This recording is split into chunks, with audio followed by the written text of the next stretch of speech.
spread culture identity गोटे चमत्कार विषय एठारे उपस्थित समस्त श्रोता मानू दर्शक और बुद्धिजीवी मानू मु स्वागत करुच्ची। मो सांगे अच्छा आमर बड़ भाई श्रीजुक्त रविरथ एवं आम सान भौणी संगीता पट्टनायक एमाने चित्रकला जर्नी से माने उच्चतर सोपान में पहुंची। आम सागर अच्छा विकास चौधरी जी की गैलेरी और आर्ट क्रिटिक और आर्ट एक्टिविटी हिसाब से दीर्घ दिन धरी भुवनेश्वर ओडार कला जगत में कार्यरत एवं आम सहित युव प्रतिभा अच्छा। तो एठारे आम आलोचना करवा जे आमर जो चित्रकलार विषय रही केमी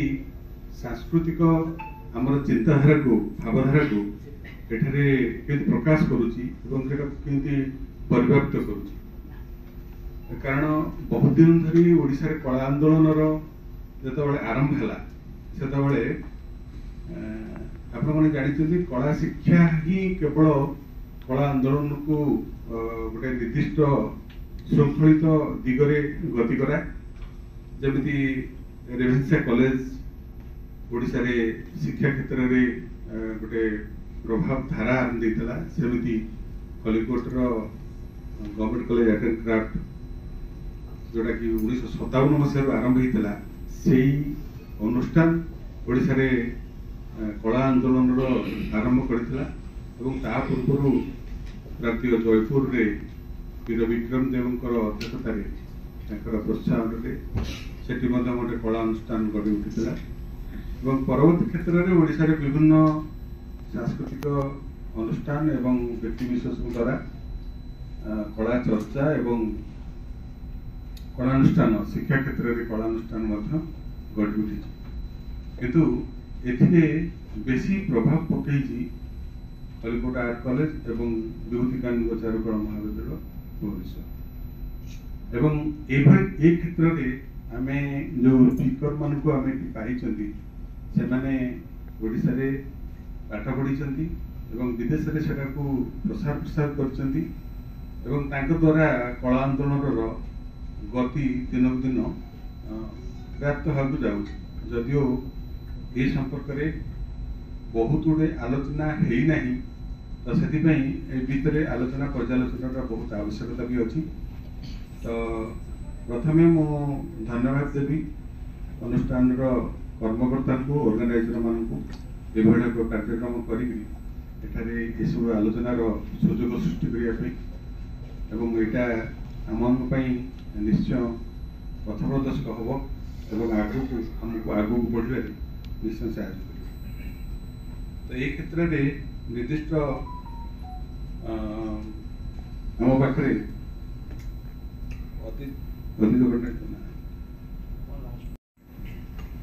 ओडिशा रे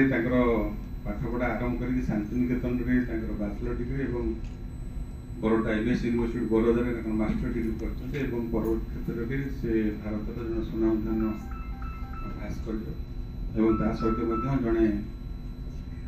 चित्र प्रशासक ललितकला एकाडेमी सचिव और सहित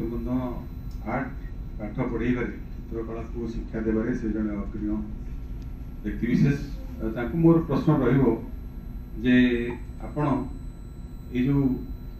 कला आंदोलन मुकसाक्षी हिसाब से ओडिशा रे बहुत दिन धरी काम करछंती आगे बर्तमान सुधा कौन है कौन कले एटा को बेसी परिव्याप्त भाव में करा जाय पारिबो।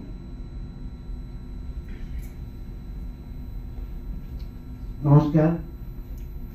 भल प्रश्न आम मॉडरेटर भाई सुब्रत बाबू जहाँ कहले से भी ठीक मु पाठ पढ़ी ओडिशा रही 45 ରୁ 50 वर्ष धरी काम करुच्ची। जो प्रकार प्रश्न जो आलोचना यहाँ जमी अधघंटे 40 मिनट घंटा भितर यार निर्यास किसी सेमती बाहर बहुत बड़ आस्पेक्ट तथापि मो कह कथा जो आम कलाकार हिसाब से स्कल्पचर हिसाब से जहाँ सब कम करूँ से आम संस्कृतिर ध्वजा को उड़ाऊँ जो दिन प्रथम आर्ट आरंभ कर पिला से दिन तो से ध्वजा को मुझे आज पर्यटन से ध्वजा मुझे यहाँ को जोर दे कहीं कहली संस्कृति आमे मनीष मनीष किए मुझे जानी भगवान कर ठीक अच्छे भगवान कर मनीष को कौन कर ललाट सार अच्छा बहुत जिन जानी विषय बहुत आमको माने आलोचना बहुत बढ़िया से करता तो से मनीष जो नुआकरी जो सृष्टि आपण मैंने जानते अति एकदम प्री हिस्टोरिक पीरियड जो से धीरे धीरे पहाड़ कांथर चित्र आंकवा आरंभ कला से आम शुणु अल्तामिरा लास्कस केव पेंटिंग ताधे जो चित्र सब होता मनीष तार रक्त यूज कर कलर कौटी ग्रीन दरकार पड़ता गचर पत्र को मंथिक रंग लगुला नई कपड़ू भिड़ू हलदिया नाली गेरु कलर मटी ताकू नहीं रंग कर एगुड़ाक कलापर सी से गोटे कि प्रकार आनंद पाऊ एवं तार विश्वास गोटे से क्रिएट सी चाहूला तार खाद्य अन्वेषण से चित्र ना गंध कि ना चित्र साहित्य कविता ये सब आसला तो से समय सी जो पहाड़ खोल रेस्ट नौला एवं चित्र आंकुला गचर पड़ी जाता अंगार लाइन पकड़ चित्र बनाता विश्वास आम बहुत मैजिक फिल कौन ना आम ये चित्र आंकिलु बोली आम शिकारे सक्सेस सक्सेस होगा स्किल दक्षता किंतु से भाविले आम से चित्र आंकिलु तेणु आम ये सक्सेसफुल तो again and again on the same surface से आंकी चलते जोटा आम कहूँ ओवरलैपिंग परवर्ती समय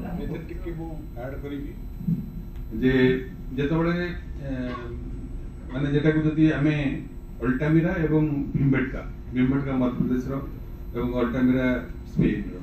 तो ये जो जिनटा को आम जब दीटा चित्र देखा ताले ये पाखापाखि चित्रर शैली एवं चित्रर पाखापाखि जो काम कर शैली पाखापाखि गोटे सामान एथिरे रवि भाई जाए जोटा कहले सेटा भी निश्चय सत एवं आउ गोटे से आड करा जाई पारे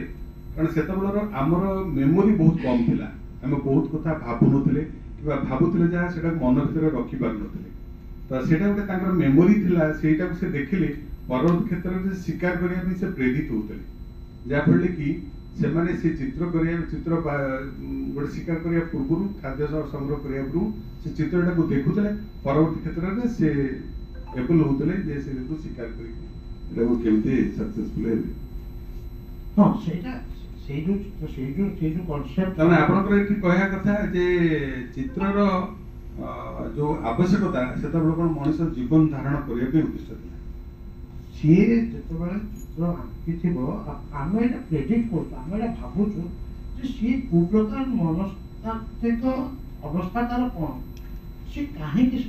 प्रथम जो से ड्रेस पिंधला से तो लंगड़ा बुझला से न्यू से जो गचर बड़कड़ पिंधा आरंभ कले से सभ्य आरंभ कर धीरे धीरे जो मानसिक स्तर में जो वृद्धि जोटा आम कहूँ फिजिकल डेवलपमेंट जो मानसिक स्तर में जो डेवलपमेंटा है से जो प्रकार मेटेरियल्स पाइले जो प्रकार ड्राइंग से निज मन बाहर कले एवं से द्वारा गोटे मेसेज देले एवं ता भीतर आस्ते आस्ते कथा बाहरिला बिलीव करले ये सब गुड़ाक परवर्ती समय आमे बर्तमान भावुँ जे सेमाने सभ्यता बा जो कल्चर से आरंभ हो हिस्टोरिक पीरियड में कल्चर से धरी रखते तो आज पर्यंत आमे बर्तमान केते जुग पड़ानी के आमे आसछे जो जानते आम कलाकार मैंने प्रथम 4टा यूनिवर्सिटी आर्ट कॉलेज थिला ଏବଂ ପରବର୍ତ୍ତୀ ସମୟରେ ସେଇଟା ବର୍ତ୍ତମାନ ଗୋଟେ ଗୋଟେ ବଛା ବଛା ଆର୍ଟିଷ୍ଟ ଯେଉଁମାନେ ଅଛନ୍ତି ତ ଯେଉଁ ଯିଏ ବି କାମ କରନ୍ତୁ ସେ ସାହିତ୍ୟିକ ହୁଅନ୍ତୁ କି କବି ହୁଅନ୍ତୁ କି ସଙ୍ଗୀତକାର ହୁଅନ୍ତୁ କି ନୃତ୍ୟଶିଳ୍ପୀ ହୁଅନ୍ତୁ କି ଚିତ୍ରଶିଳ୍ପୀ ହୁଅନ୍ତୁ, ଇଏ ଯେଉଁମାନେ ଯାହା ବି ଆଙ୍କୁଛନ୍ତି ସେ ରବୀନ୍ଦ୍ରନାଥ ଟାଗୋରଙ୍କ ଭାଷାରେ ଆମେ ଆମର ନିଜକୁ ପରିପ୍ରକାଶ କରିବାର ସେଇଟା ଗୋଟେ ମାଧ୍ୟମ। ଏବଂ ଯେଉଁଠି ପ୍ରଥମ ସ୍ତରରେ କହିଛନ୍ତି ଯେ ଭାବ ପ୍ରକାଶ ନହେଲେ ସେ ଚିତ୍ର ନୁହଁ, ଭାବ ପ୍ରକାଶ ନହେଲେ କବିତା ନୁହଁ, କିନ୍ତୁ ପରବର୍ତ୍ତୀ ସମୟରେ ଶୁଣିବାକୁ ଭଲ ଲାଗିଲା, ଦେଖିବାକୁ ଭଲ ଲାଗିଲା, ସେଗୁଡ଼ିକ ମଧ୍ୟ ଛବି, ସେଗୁଡ଼ିକ ମଧ୍ୟ କବିତା, ଯାହା ଆଧୁନିକ ଜଗତରେ ବର୍ତ୍ତମାନ ସମୟରେ ମଧ୍ୟ ସେଭଳିଆ ଚିତ୍ର ଆମେ ଦେଖୁଛୁ ଏବଂ ତାକୁ ଦେଖିକି ମଧ୍ୟ ଆନନ୍ଦ ପାଉଛୁ। ଧ୍ୱଜା ଆମେ ଧରିଛୁ ପ୍ରଥମରୁ ସଂସ୍କୃତି ସମ୍ପନ୍ନ বা ସାଂସ୍କୃତିକ ଯେଉଁ ଜିନିଷଟା ସେଇଟା କେବଳ ଏଇ କଳା, ଯେକୌଣସି କଳା ହଉ, ଚିତ୍ରକଳା ହଉ, ସଙ୍ଗୀତ କଳା ହଉ, ସାହିତ୍ୟ କଳା ହଉ, ଏସବୁ ନେଇକିରି ସଂସ୍କୃତି, ଯଦି ସେଗୁଡ଼ିକର ବିକାଶ ଠିକ ଭାବରେ ହେଇପାରିଛି ବା ହବ, ତାହେଲେ ଆମର ସଂସ୍କୃତି ସେତିକି ରୁଧିମନ୍ତ ହେବ, ଆମେ ସେତିକି ଆହୁରି କହିପାରିବୁ ଯେ ହଁ ଆମର ସଂସ୍କୃତି ଗ୍ରେଟ୍। ଓଡ଼ିଶାର ସଂସ୍କୃତି କୁହନ୍ତୁ, ଭାରତର ସଂସ୍କୃତି କୁହନ୍ତୁ, ଆପଣ ଦେଖନ୍ତୁ ରବି ନାୟକ ଶାନ୍ତିନିକେତନର ଷ୍ଟୁଡେଣ୍ଟ ଥିଲେ। ଶାନ୍ତିନିକେତନରେ ଆମର ନନ୍ଦଲାଲ ବୋଷ ଇଣ୍ଡିଆନ ପେଣ୍ଟିଂ ଆରମ୍ଭ କରିଥିଲେ। ଯେଉଁ ଇଣ୍ଡିଆନ ପେଣ୍ଟିଂର ଯେଉଁ ଡ୍ରଇଂସର ଯେଉଁ ଉପସ୍ଥାପନା, ତାର ଯେଉଁ ଡ୍ରଇଂର ଫିଗରର ଯେଉଁ ଏସ୍କର୍ଭ ଷ୍ଟାଇଲ, ଡବଲ ଚିନ୍, ସାର୍ପ ନୋଜ, ସେ ଯେଉଁ କୁହନ୍ତି ଲିମ୍ବ ପତ୍ର କରି ଭୁରୁ, ଲିମ୍ବ ପତ୍ର ଭଳିଆ ଭୁରୁ, ତାଙ୍କର ଆଇବ୍ରୋର ଯେଉଁ ଡ୍ରଇଂସ ଏବଂ ତାଙ୍କର ଯେଉଁ ଏସ୍କର୍ଭ ଷ୍ଟାଇଲର ଯେଉଁ ସେଟା କେତେ ସେମାନେ ଭାବିଛନ୍ତି କି ନନ୍ଦଲାଲ ବୋଷ କରିଥିବେ। ତାପରେ ସେଠୁ ଯେତେବେଳେ ରବି ନାୟକଙ୍କ ଭଳିଆ ଆମର ଓଡ଼ିଶାର ଶିଳ୍ପୀ ଖଲିକୋଟରେ ତାଙ୍କର ବହୁତ ଶିଷ୍ୟ ସିଏ ତିଆରିଛନ୍ତି, ସେଇ ଯେଉଁ ଇଣ୍ଡିଆନ ଷ୍ଟାଇଲ ସେ ଯେଉଁ କରିଦେଇଛି ଯାଇଛନ୍ତି, ସିଏ ତ ସଂସ୍କୃତିର ବାହକ। ସେ ଜିନିଷ ତ କେବେ ବି ବର୍ତ୍ତମାନ ଆମେ ଚିନ୍ତା କରିପାରିବା ଯେ ମଡର୍ଣ୍ଣ କଣ୍ଟେମ୍ପୋରାରୀ ଫିଲ୍ଡରେ ଯେଉଁ ଆର୍ଟ ହେଉଛି, ଏବେ ଆପଣମାନେ ଦେଖିଥିବେ କିଛି ଦିନ ତଳେ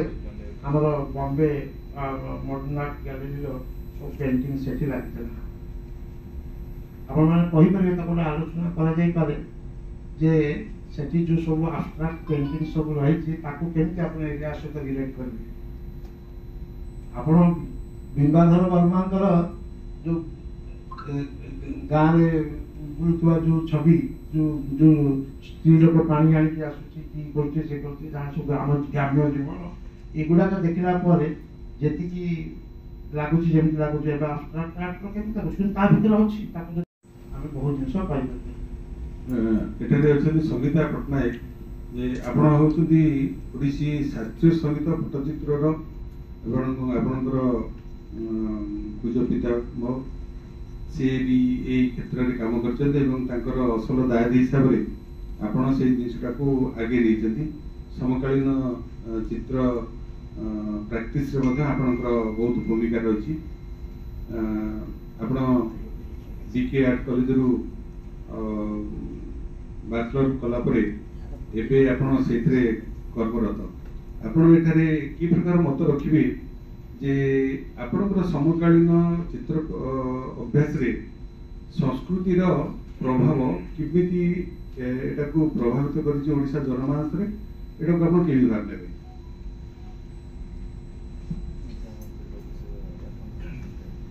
ନମସ୍କାର। ମୁଁ ଯେଉଁ ପରିବାରରୁ ଆସିଛି ସେ ପରିବାର ଗୋଟିଏ ଟ୍ରାଡିସନାଲ ପରିବାର, ଯେଉଁଠିକି ମୁଁ ପିଲାବେଳେ ଜନ୍ମରୁ ଦେଖି ଆସିଛି। ସେଠି ପର୍ବପର୍ବାଣି ବହୁତ କିଛି ପାଳନ କରାଯାଏ। ମୁଁ ଯେଉଁ ଘରେ ଜନ୍ମ ହେଇଛି ସେ ଘରେ ମୋର ଠାକୁର ମନ୍ଦିର ଆଉ ଜମିଦାର ଘରର ବି ମୁଁ ଜନ୍ମ ହେଇଛି। ବହୁତ କିଛି ପାଳନ କରାଯାଏ ଯେଉଁଟାକି ମୋତେ ପିଲାବେଳୁ ବହୁତ ପ୍ରେରଣା ଦେଇଛି। ମୋ ଜେଜେ ଜଣେ ଭଲ ଆର୍ଟିଷ୍ଟ ଥିଲେ, ବାପା ବି ବହୁତ ଭଲ ଆର୍ଟିଷ୍ଟ ଥିଲେ, ଶିଳ୍ପୀ ଗୁରୁ ଗୋକୁଳ ପଟ୍ଟନାୟକ। ସେମାନଙ୍କର ପିଲାବେଳେ ମୁଁ ତାଙ୍କର ଯେଉଁ ଇନ୍ସପିରେସନ୍ ପାଇଛି, ଯେଉଁ ମାନେ ମାଣବସା ଗୁରୁବାରରେ ଚିତା ପଡ଼ିବା, ତାପରେ ସେତେବେଳେ ଯୋଉ ଆମର ଜହ୍ନମାମୁଁ ବହି ଆସୁଥିଲା ମୋର ମନେ ଅଛି ଏବେ ବି ମୁଁ ଜହ୍ନମାମୁଁ ବହି ବାବା ପ୍ରତି ଶନିବାର ନେଇକି ଯାଆନ୍ତି ଆମ ପାଇଁ ପ୍ରତି ମାସରେ ଗୋଟେ ବାହାରେ ମୁଁ ପଢ଼େନି ପଢ଼ା ପ୍ରତି ମୋର ଆଗ୍ରହ ନଥିଲା ମୁଁ କିନ୍ତୁ ଜହ୍ନମାମୁଁ ବହିର ଚିତ୍ର ଦେଖିବାକୁ ବହୁତ ଭଲ ପାଏ ସେଇ ଚିତ୍ର ଆଉ ଏଇ ମାଣବସା ଗୁରୁବାର ଯୋଉ ହୁଏ ଆମର ବିରାଟ ଘର ବହୁତ ବଡ଼ ଅଗଣା ପାଟ ଅଗଣା ମୁଁ ରାତି 12ଟା ଯାଏଁ ବସିକି ଚିତା ଦିଏ ମୋ ହାତରେ ଯାହା ହୁଏ ତାପରେ ପାଠ ପଢିଲା ପରେ ବି କି ଏଇ ଯୋଉ ଗ୍ରାଜୁଏସନ୍ ନର୍ମାଲି କମ୍ପ୍ଲିଟ୍ କଲା ପରେ ବାପା କହିଲେ ଯେ ତୁ ଆର୍ଟ ଲାଇନରେ ଯା ତୋ ଆଗ୍ରହ ଅଛି ତୁ ଯିବୁ କିନ୍ତୁ ମୁଁ ବିକେ ଆର୍ଟ କଲେଜରେ ପଢିଲା ପରେ ମୋ ଗୁରୁଙ୍କଠୁ ତ ମୁଁ ବହୁତ କିଛି ପାଇଛି ତ୍ରିନାଥ ପାଠୀ ଡକ୍ଟର ଶିବ ପାଣିଗ୍ରାହୀ ବ୍ୟୋମକେଶ ମହାନ୍ତି ଏମାନଙ୍କଠୁ ମୁଁ ବହୁତ କିଛି ଶିକ୍ଷା କଲା ପରେ ମୁଁ କିନ୍ତୁ ଘରେ ବାପାଙ୍କ ପାଖରେ ବସିକି ବହୁତ ପ୍ରାକ୍ଟିସ୍ କରେ ସେତେବେଳେ ମୋ ବାପା ଲକ୍ଷ୍ନୌ ଆର୍ଟ କଲେଜରୁ ଗଭର୍ଣ୍ଣମେଣ୍ଟ ଆର୍ଟ କଲେଜରୁ ସେ ଡିଜାଇନରେ ପାସ୍ ଆଉଟ୍ ହେଇଥିଲେ ଡିପ୍ଲୋମା କରିଥିଲେ ସିଏ ମୋତେ କହନ୍ତି ଯେ ତୁ କଣ୍ଟେମ୍ପୋରାରୀ ଆର୍ଟ କରୁଛୁ ଠିକ୍ ଅଛି ମଡର୍ଣ୍ଣ ଆର୍ଟ କରୁଛୁ ଠିକ୍ ଅଛି କିନ୍ତୁ ଆମର ଟ୍ରାଡିସନାଲ ଆର୍ଟଟାକୁ ଶିଖେ କାରଣ ଟ୍ରାଡିସନାଲ ଆର୍ଟରେ ବହୁତ କିଛି ଅଛି ଯୋଉଟାକି ତୋର ଭବିଷ୍ୟତରେ ବହୁତ କାମ ଦେବ ଯୋଉଟାକି ମୋର ଆଜି ମୁଁ କହୁଛି ଯେ ପ୍ରତ୍ୟେକ ମୁଁ ଏବେ ବି ବୁଝିପାରୁଛି ଯେ କାହିଁ ମୋତେ ସେ କହିଥିଲେ ଆଉ ମୁଁ ପେଣ୍ଟିଂ ସେଇ ଟାଇପ୍ର ଫ୍ୟୁଜନ୍ କରିକି କାହିଁକି ମୁଁ ଆସ୍ତେ ଆସ୍ତେ ଆରମ୍ଭ କଲି ସେ ମୋତେ କାହିଁ କହିଥିଲେ ମୁଁ ଏବେ ବି ଭାବୁଛି ପ୍ରତ୍ୟେକ ମଣିଷ ଯେତେବେଳେ ଜନ୍ମ ହୁଏ ସେ ତାର ଗୋଟେ ଟ୍ରାଡିସନକୁ ନେଇକି ଜନ୍ମ ହୁଏ ସେ ତାର ଟ୍ରାଡିସନକୁ ଛାଡ଼ିକି କେବେ ବି ବଞ୍ଚି ପାରିବନି ଯଦି ଆମର ଟ୍ରାଡିସନକୁ ଛାଡ଼ିଦେବା ଆମେ କେବେ ବି ବଞ୍ଚି ପାରିବା ନାହିଁ ଟ୍ରାଡିସନ ଆମର ନିହାତି ଦରକାର ତେଣୁକରି ମୋର ଚିତ୍ରରେ ମୁଁ ଏତିକି ମେସେଜ ଦିଏ ଯେ ଆମେ ଯେତେ ମଡର୍ଣ୍ଣ ହେଇଗଲେ ବି କିନ୍ତୁ ଆମେ ଆମର ମୂଳଟା ଯୋଉଟା ଟ୍ରାଡିସନ ଯେ ମୁଁ ଜଣେ ଓଡ଼ିଆ ମୋର ଟ୍ରାଡିସନକୁ ମୁଁ ଧରିକି ବଞ୍ଚିବି ଆଉ ମୋ ପେଣ୍ଟିଂରୁ ଦେଖିଲେ ଆପଣ ବି ନିଜେ ଜାଣିପାରିବେ ଯେ ଜଣେ ଓଡ଼ିଆ ଆର୍ଟିଷ୍ଟ ଇଏ ନିଶ୍ଚିତ ଭାବରେ କରିଛି ସମକାଳୀନ ଚିତ୍ର ପ୍ରାକ୍ଟିସରେ ଆପଣଙ୍କର ଚିତ୍ରରେ ହ୍ୟାଲୋ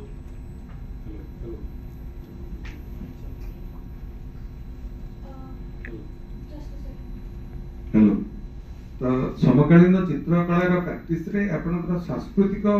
ଯୋଉ ଆପଣ ଯାହା କହିଲେ ଯେ ଗୁରୁବାର ସେର ଭାରତୀୟ ମାନେ ଓଡ଼ିଶାର ପାରମ୍ପରିକ ଓଷା ବାର ଏସବୁ ଜିନିଷର ଆପଣଙ୍କର ପେଣ୍ଟିଂରେ ରିଫ୍ଲେକ୍ଟ ହୁଏ ତ ଯାହାଫଳରେ କି ଆପଣ ପିତା ଏବଂ ଆପଣଙ୍କର ଗୁରୁମାନଙ୍କଠୁ ଆପଣ ଯୋଉ ଶିକ୍ଷା କରିଛନ୍ତି ତାକୁ ଏକ ଫ୍ୟୁଜନ ମାଧ୍ୟମରେ ତାକୁ ଆପଣ ଚିତ୍ରରେ ସ୍ଥାନ ଦିଅନ୍ତି ଏବଂ ଏଇଟା କେମିତି ଓଡ଼ିଶାର ଜନମାନସରେ ସଂସ୍କୃତିର ପ୍ରଭାବ ପକେଇବ ଆଗକୁ ପ୍ରଭାବ ପକେଇବ ଏଥିରେ ଆପଣ କେମିତି ଭାବରେ କାମ କରିଛନ୍ତି ସେଟା ଟିକେ ସମଗ୍ର ଭାବରେ ମୋତେ ଟିକେ ଆଲୋଚନା କାମ କରିଛି ଏଇଥିପାଇଁ ଯେ ମୁଁ କିଛି ଉଦ୍ଦେଶ୍ୟ ରଖି କାମ କରିଛି ଯେ ଆମର ଅନ୍ତତଃ ଆମର ଟ୍ରାଡିସନାଲ ଆର୍ଟ ଯୋଉଟା ପଟ୍ଟଚିତ୍ର ଯାହା ଯୋଉଟା ଜଗନ୍ନାଥ କଲଚରରୁ ଆସିଛି ଜଗନ୍ନାଥଙ୍କୁ ଆରମ୍ଭ ହେଇଛି ସେଇଟାକୁ ଯେମିତି ବଞ୍ଚି ରହୁ ଆମର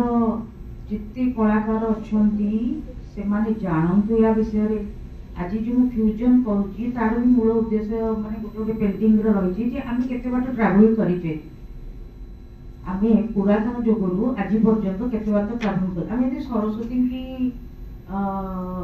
ସଙ୍ଗୀତର ଦେବୀ ବୋଲି ପୂଜା କରୁଛେ ଆମ ହିନ୍ଦୁ ଧର୍ମରେ ସେ ସ୍ୱର କୋଉଠୁ ଆସିଛି ଯୋଉ ସ୍ୱର ଗୁଡ଼ା ଅଛି ଆମର ସାରେ ଗାମା ପାଧା ନି ସେ କୋଉଠୁ ଆସିଛି କିନ୍ତୁ ତା ପୂର୍ବରୁ ଆମେ ସରସ୍ୱତୀଙ୍କୁ ନେଚରରୁ ସବୁ ଆସିଛି ଆମେ ସରସ୍ୱତୀ ଆମ କଲଚରରେ ଆମ ଟ୍ରାଡିସନରେ ଆମ ସରସ୍ୱତୀଙ୍କୁ ଦେବୀ ଭଳିଆ ପୂଜା କରୁଛେ ସେଇ ଯୋଉ ମ୍ୟୁଜିକଟା ବର୍ତ୍ତମାନ କୋଉ ଷ୍ଟେଜରେ ପହଞ୍ଚି କୋଉ ଇଲେକ୍ଟ୍ରୋନିକ୍ସ ମିଡିଆରେ ପହଞ୍ଚି ସେଇଟାକୁ ମୁଁ ଗୋଟେ ପେଣ୍ଟିଂରେ ଦେଖିବାକୁ ଚେଷ୍ଟା କରିଛି ଆଉ ଗୋଟେ ପେଣ୍ଟିଂରେ ମୋର ଅଛି ଯେ ଗୋଟେ ଲେଡି ଶୋଇଛି ଗୋଟେ ବିଞ୍ଚଣା ଧରିଛି ପଟ୍ଟଚିତ୍ରର ଗୋଟେ ଲେଡି ଗୋଟେ ପଲଙ୍କ ଉପରେ ଶୋଇଛି ଗୋଟେ ବିଞ୍ଚଣା ଧରିଛି କିନ୍ତୁ ଉପରେ ଗୋଟେ ଏସି ଚାଲୁଛି ତାମାନେ ବର୍ତ୍ତମାନ ଆମେ ବିଞ୍ଚଣାର ଯୁଗରୁ ଏସି ଯାଏଁ ଟ୍ରାଭେଲ କଲେଣି କିନ୍ତୁ ଯେତେ ବି ତମେ ଟ୍ରାଭେଲ କର କିନ୍ତୁ ତୁମର ଯୋଉ ଟ୍ରାଡିସନ ଯୋଉ ମୂଳ ସେଇଟାକୁ ତମେ ଭୁଲ ନାହିଁ ସେଇଟା ଆକ୍ଚୁଆଲି ମୋ ପେଣ୍ଟିଂର ଉଦ୍ଦେଶ୍ୟ ସବିତାଙ୍କର ପେଣ୍ଟିଂରେ ସବୁ ଓଡ଼ିଶାର ଯୋଉ ପାରମ୍ପରିକ ଚିତ୍ରର ଶୈଳୀର ରିଫ୍ଲେକ୍ଟ ହୁଏ ମୁଁ କେବେ ବଦଳାଏନି କାହିଁକି ନା ସେ ତ ବହୁତ ବଡ଼ ଜିନିଷ ଯାହାକି ଆମେ କେବେ ବି ତାକୁ ବିକୃତ କରିପାରିବୁ ନାହିଁ ମୁଁ କାମ କରେ से ओरिजिनल पट्टचित्र रहिबा संगरे मॉडर्न को मु फ्यूजन करके काम करे तेणु ताको बदलेबा बहुत बड़ अपराध आम पई तेणु बहु जुगरु जगन्नाथ माने सृष्टि जेबेठु हेलाणी सेबेठु से चित्र चली आसी करि आछन चित्रकर माने तेणु ताको तो मु बदलै परिबिन ना से अपराध मु केबे करिबिनी बोली भाबुची मु टिके छोटे कथा आमे आधुनिकर अर्थ असुंदर करने कथा नुह गोटे मनीष मनीष भाया देखा गले सुंदर देखा यदि मनीषर गोटे आंगुठी आखिटा एडे बड़ मुंडटा एडे बड़ से मनीष नुह आधुनिकता ना रे आम जो प्रकार असुंदरटा को बढ़ाऊे से ठीक ना सेटा तो ठीक नुहे निश्चय सेति तो मो पेंटिंग रे पट्टचित्र को केबे भी विकृति लेनी आधुनिक आधुनिक ना सेटा गोटे विकृत मनीषर विकृत चिंताधारा प्रतिफल गोटे मॉडर्न आर्ट हेले भी तार किछ प्रोपोर्शन अछि ता माने नुहे जे हातटा छोट होइतिबो तार प्रोपोर्शन गोटे मनीष फिगर करियो मॉडर्न ने कले मध्य तार प्रोपोर्शन ठीक रहला दरकार एक क्षेत्र रे मु रवि भाई के धन्यवाद आपण बड़ा क्वेश्चन करछन्ती एटा समस्त भितर क्वेश्चन तो थाए जे मनुष्य भलिया मनुष्य की आंकी देले मनुष्य की सुंदर देखा दिबो चित्रटी भारी बढ़िया लागे किंतु व्हाई एब्स्ट्रैक्शन काहे कि विकृत दैट इज नॉट विकृत दैट इज एब्स्ट्रैक्शन विमूर्त सर जाकोमेटी वाली जने स्कल्पचर माने जाकोमेटी वाली जने स्कल्पचर सी गोटे स्कल्पचर करथिबे सेटा होची आपण जदि ता देखिबे ताको विकृत बोली कहबे कोन हेची ना से लोकटा जदि 5 फुट लोकटा को आमे जदि 17 फुट लोक करतला कि 50 फुट करतला ताहले तार रूपटा केमति हो फिजिकली यार सबन बढ़िबोनी केवल इलोंगेटेड हेइजो दैट इज कॉल्ड इलोंगेशन कोन से कहउचंदी एब्स्ट्रैक्ट कांसेप्ट कोन ना प्रेशर प्रेशराइज सोसाइटी रो प्रेशर दे इते प्रेशर घरे प्रेशर ऑफिस रे प्रेशर बाहर पर प्रेशर दुकान बाजार रे प्रेशर सब आले इते प्रेशर जे मनुष्य प्रेशराइज हेकरी ठीक आले इलोंगेटेड हेइछ that is what we concept सेठी आपण आउ तार प्रॉपर फिजिक देखिबा पार हेड रिमूवर स्कल्पचर मदरन चाहे मां को गोटे पहाड़ सदृश भया करिकरी ता भीतर गोटे कुनी छोटिया पिलाटे देखि देछि से एक्सवाइजेड जानिबा दरकार नै से मदर किए ताको जानिबा दरकार मदर मदर छुआ छुआ तार प्रोटेक्टिव पावर ता को देखिया पई से गोटे एडे बड़ आकार करिकरी ता भीतर छोटिया छुआ पिला किंतु मु आपन गोटे छोटिया करी हमर वर्णना करा जायछि तो वर्णना करा जायछि सिथिरे सब जिंस लेखाई की रखाई संस्कृत रे आपण जदि मंत्र पढिबे शुक्लांबर धरम विष्णु शशि वर्णम चतुर्भुज तेणु आपण को से इंस्ट्रक्शन देइचंती जे आपण जो चित्र करिवे एई ढांचा रे कले से विष्णु हेबे तांकर मुंड एडी की तांकर गोड़ एडी कले से विष्णु हेबेनी आ जदि सेमती कोणार्क मंदिर तयारी करथांते केही गोटे लोक से कोणार्क मंदिर देखिया को जाई नथांते कि से जगन्नाथ मंदिर देखिया को जाई नांते आम पूर्व पुरुष मैंने संस्कृत थिले से आमर संस्कृति बंची जदि आम से भाया लंबा गोड़ लंबा मुंड करवा काली सकाଳେ ଆମ ପୁଅ ତାକୁ ଜୋତାରେ ପିଟିକି କହିବ ଏଟା କିଛି ନୁହ ଏଟାରେ 5 ପଇସା ମୁଁ ଦେବି ନାହିଁ କହିବ ନା ସରି କହିବ ସରି ଠିକ ଅଛି ଆପଣ ସେ କଥା କହିଲେ ତାହେଲେ ଜଗନ୍ନାଥଙ୍କ କଥା କହୁନି ଦେଖନ୍ତୁ ଆପଣ ସବୁ ଜିନିଷ ଜଗନ୍ନାଥଙ୍କ ପାଇଁ ଯୋଡ଼ନ୍ତୁ ବଢିଆ କଥା ଶୁଣ ଜଗନ୍ନାଥଙ୍କୁ ଯୋଡ଼ନ୍ତୁ ଜଗନ୍ନାଥ ମନ୍ଦିରଟାକୁ କୋନ ଠିକ ଅଛି ଆମେ ସହଜ ପ୍ରମାଣ କରୁତେ ଲୋକ ସ୍ତମନ ବର୍ତ୍ତते आपण या कथा कर जदि मो बापा बापा जहाँ जहाँ हमको पठेछन बाबूरे तो ए भलिया चली से सुंदर कहिते ना सनातन अर्थ सेया जे सेटा जोटा थिला पुरातन नुह काली भी जोटा विष्णु का मूर्ति थिला आज आ जो राम मंदिर रे जो मूर्ति तयारी कराई से सेटा को भाबी करछन सेटा कार्टून रो करछन ताकि के राम मंदिर रे राम बोली पूजा करनता सेति पई तो चित्रशिल्प तांको बापा जहाँ करते से सेया करूछंदी tradition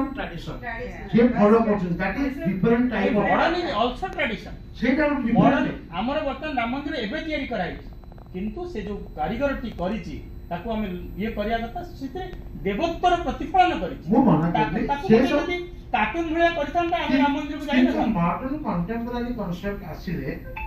ଆମେ ଯେତିକି ସେଟା ସନାତନ। ରିଅଲିଷ୍ଟିକ ର ଚରମ ସୀମାରେ ପହଞ୍ଚିଗଲୁ, ଯୋଉଟାକୁ ଆମେ କହୁଛୁ କ୍ଲାସିକାଲ ପିରିୟଡ, ଲିଓନାର୍ଡୋ ଦା ଭିଞ୍ଚି, ମାଇକେଲ ଏଞ୍ଜେଲୋ। ସେ ୟୁରୋପକୁ ଛାଡି ଦିଅନ୍ତୁ, ସେ ୟୁରୋପ ଗଲା କିନ୍ତୁ ତାପରେ ଆମ ମଣିଷ ଭାରତୀୟ ନୂଆ ସଂସ୍କୃତି ଚାହିଁବ, ମଣିଷ ନୂଆ ଚାହିଁବ, ଆର୍ଟିଷ୍ଟ ନୂଆ ଚାହିଁବ। ଚାହୁଁ, କିନ୍ତୁ ରାମ ମନ୍ଦିରରେ ତ ସିଏ ସେମାନେ କାର୍ଟୁନ ନାଇଁ ନାଇଁ ଆପଣ ରାମ ମନ୍ଦିର କଥା କହୁଛନ୍ତି ଯୋଉଟା ଶାସ୍ତ୍ର ମତରେ ଯୋଉଟା ଯଦି ଆମେ ହେଇଛି, ସଂସ୍କୃତକୁ ଧରିକି ରଖିବା। ନାଇଁ ନାଇଁ ଯୋଉଟା ଆପଣଙ୍କର ବିଧିବିଧ ଭାବରେ ହେଇଛି, ଯେମିତି ଆପଣ କହିଲେ ଯେ ଏଇଭଳି ଭାବରେ ରାମଙ୍କର ପ୍ରତିମୂର୍ତ୍ତି ଅଙ୍କନ କରାଯାଇ ପାରିବ,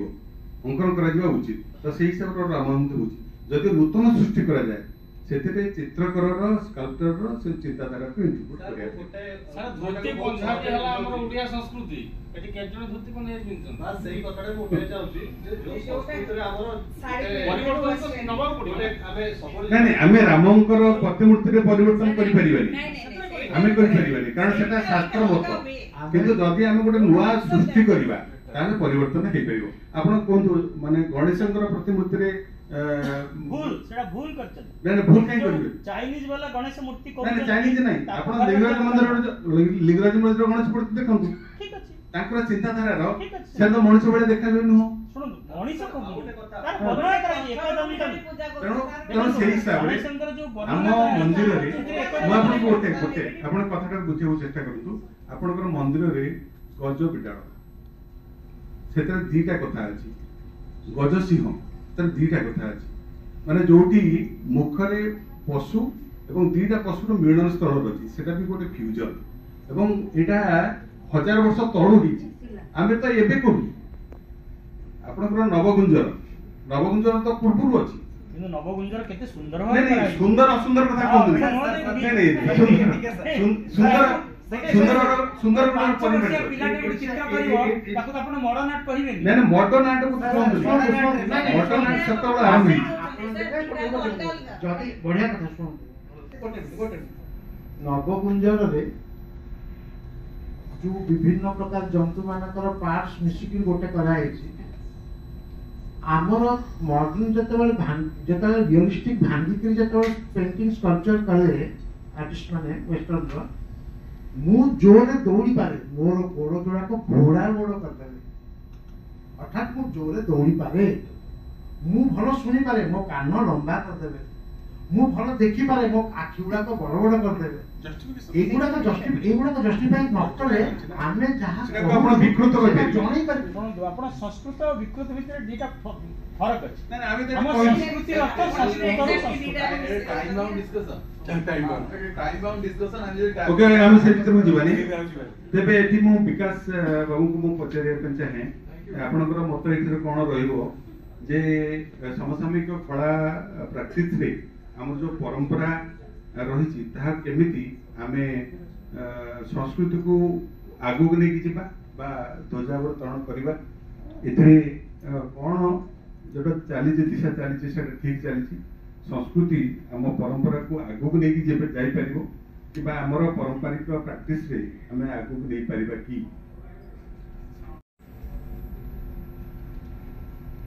Sir, namaskar. Thank you for a very nice question. Odisha is known to a certain extent because of its temple architecture. Konark temple and other important temples, Lingaraj here in Bhubaneswar, or Jagannath temple. This temple architecture has been a silent testimony of our culture and identity. Anil Dey has written a nice book about Konark. It was inaugurated when one of such literary function in 2017. Well researched book. He is an engineer by training, and he has mentioned in that book how Kalinga temple architecture has spread throughout South India and Eastern Asia. That is one of what you call, if we call these are art, temple art is a art, visual art in stone, and that influenced so much. It has spread not only in Indian landmass, it has also extended to Southeast Asia prominently. Those people who are going to Thailand for different reasons, they also come back to say that we have seen lot of temples. Okay, that is one. Second thing, I am recently going through a book called Golden Road by William Dumprey. He was talking about how ancient India transformed the world through its art and architecture and sculpture. He has written about Red Sea and the excavations in Afghanistan, all that place, how Buddhism and Buddhist art, Buddhist sculpture has spread over there because of the spread of culture of India and to a certain extent or Odisha. And what is happening in Odisha right now, let me say, there is an institution called Bhubaneswar Experimental Design Studio. Recently they had an open day, they do residency programs, and one of our prominent Odia artists, Kapil Morana, he has dig out one art practice which was almost lead हो जाइछि जो jar base चर्चा होनी जोटा base देखा जाउनी सेटा छाया चित्र रावण को रेफरेंस रे कोन सेटा को सीए ताको फ्यूजन करी सेरामिक्स रे ताको लाइट एंड शैडो करी बहुत प्रोमिनेंटली से 80 ताकर भुवनेश्वर स्टूडियो रे प्रेजेंट करले different countries in the world एटा आपण भाबुछन कि तासी जो चित्र अभ्यास हमर ओडिसा रे चलछि सेटा हमर सांस्कृतिक धरोहर को आगु को नहीं पारिबो कि वो केमति नबो सेटा के आलोचना। हां, तो वर्तमान जदि हमर जो चित्रकला होछि जो माध्यम रे होछि मु प्राय 15 वर्ष भीतर ऑब्जर्व करछि हम ओडिसा भुवनेश्वर रे ओडिसा प्रांत रे जो प्रकार चित्रकला होछि मते बुझा पड़छि जे हमर ओडिसा रो आर्टिस्ट और ओडिसा रो आर्ट बहुत रिच आउ याको खाली प्रचार प्रसार रो आवश्यकता रहिछि जोटा कि आमे करबा चाहछु मु गोटे भुवनेश्वर म्यूजियम मैगजीन एडिटर अछि जोटा कि गोटे प्रति मास रे पब्लिश होछि 15 तारिख रे आउ तादरे आमे गोटे आर्ट पेज रखिछु तो तीन चारटा आर्ट इवेंट बा आर्टिस्ट जने आर्टिस्ट से विषय लेखा करछु आमे निष्पत्ति करिछु जे ए जो आर्ट ये अछि वर्तमान धरोहर आकु जदि हमको भुवनेश्वर नो आइडेंटिटी सहित मिसई जदि गोटे इवेंट करा जाय परंतु दिल्ली आर्ट वीक होछि सेमति गोटे भुवनेश्वर आर्ट वीक और ग्लोबल स्टेज रही पारे ग्लोबल धरण रो ग्लोबल स्प्रेड रो तो we can create a identity for Bhubaneswar city and ये जो एग्जीबिशन एवं चित्र माध्यम रे कला एग्जीबिशन करा द्वारा ओडिसा रो सांस्कृतिक धरोहर को आमे विश्व दरबार रे पहुंचे पारे। धन्यवाद विकास बाबू। आउ एबे इठारे दर्शक माने अछंती समान पाकु जदि क्वेश्चन आमे गोटे दिटा नै परिबा ताले सर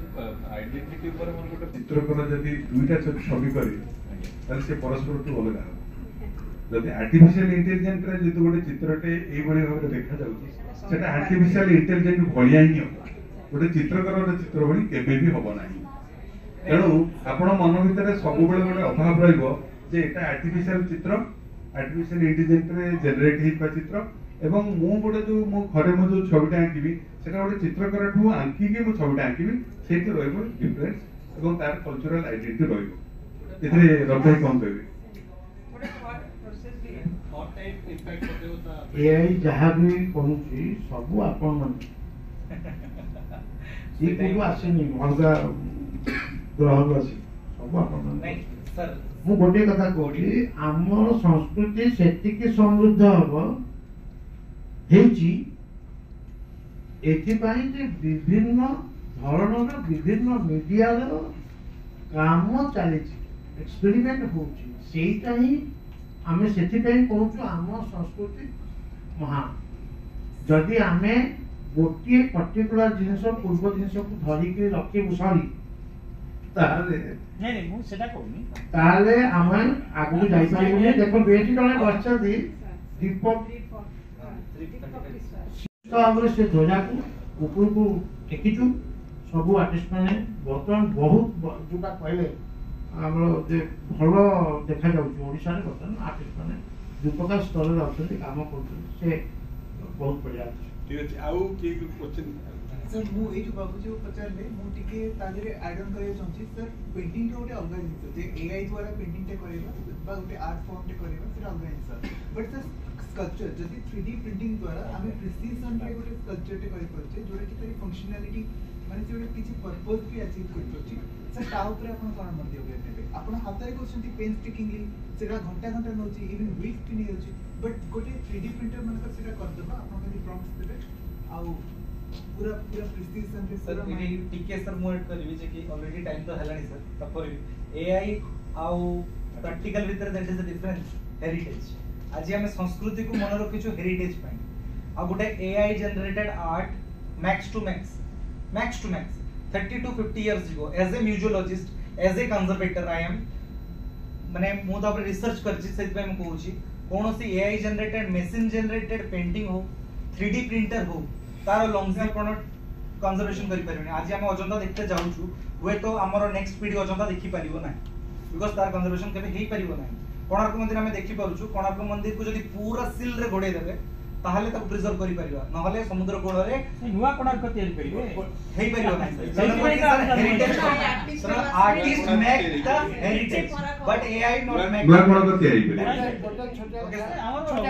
नुआ कोणा को तयारी परिबनी हमें ताको गोटे मोनुमेंट कहबा हमें राम मंदिर कर परिबा किंतु कोणा को आउ तयारी करिवे that is a statement but Konark भଳି एबे कोने देखि गोटे एबे वीडियो को देखि गोटे मेसिन कांसेप्ट करथिला सीए सब कर गोटे लोकने किया ना हमें कोन ताकू फोटो निकली से कर कांसेप्ट कर परिबे हाईली स्किल ना आउ गोटे हम राम मंदिर गोटे कले ना और कोणार्क एआई जनरेटेड जिंस आदौ स्टिक करबनी एला बहुत कम समय पई एवं ता देर कोन अभाव अछि मु कहछु से अभाव ता अछि फीलिंग्स खाली आपण गाम को भुवनेश्वर म्यूजियम को